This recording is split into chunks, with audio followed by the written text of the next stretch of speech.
السلام عليكم ورحمة الله وبركاته أصحابنا قيمة لما نسولو هذا كسودو هذا channel كينا أبرام الشو channel كنا أمانته وحن كهلنا أي شو أسبيدو أحمد كميدا استريمر هذا هو وين عالم حولي وعلي جاي مريكن كان هو أحمد كان أنت كل بيش لحد حلي جانا تاني استريمر هذا أياد دوان سوق هذا حس وورلد كاب لبضو كل وقتين لحدة ميو هيك سواء ميد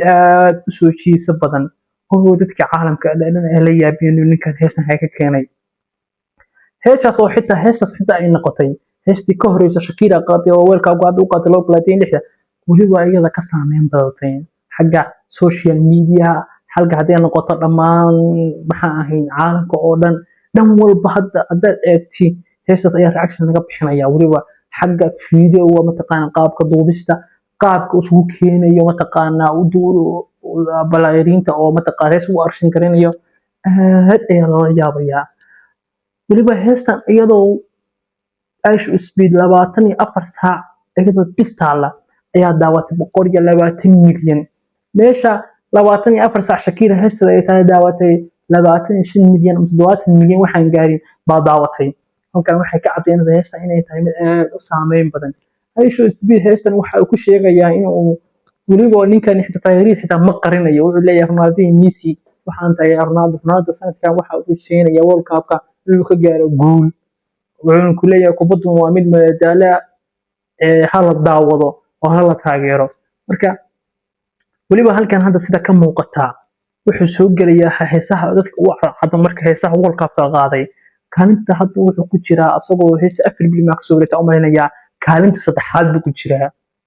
oo kaalinta saddexaad buu ku jiraa haddii ay waqti badan taalo xagga fiiska iyo xagga wax laga yaabo codeynta foodka in ay noqoto mid kaalinta koowaad gasha waayo qaabka loo diyaariyaa waxay tahay qaab diyaarsan waliba hadda reactionada dhan walba hadii noqoto youtuber dhan walba iyo FIFA xitaa ka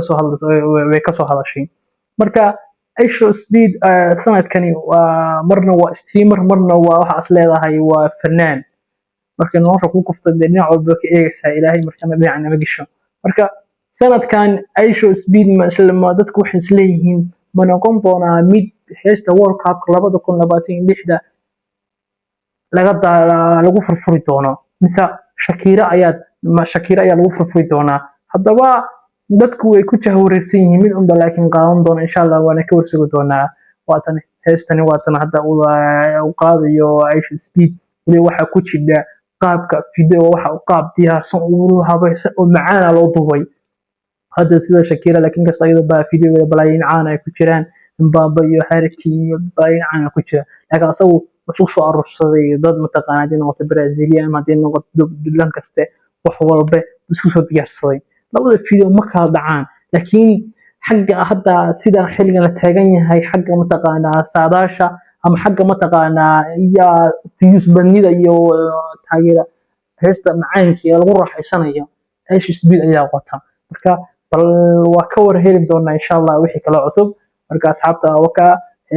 channelka insha Allah like noo saara share ta subscribe ta nagala bakhimin insha Allah inta dhiiri galiya wixii kala cusub iyo wixii abeedan insha Allah waa la kulmi doontaan channelkeena assalamu alaykum wa rahmatullahi wa barakatuh ciao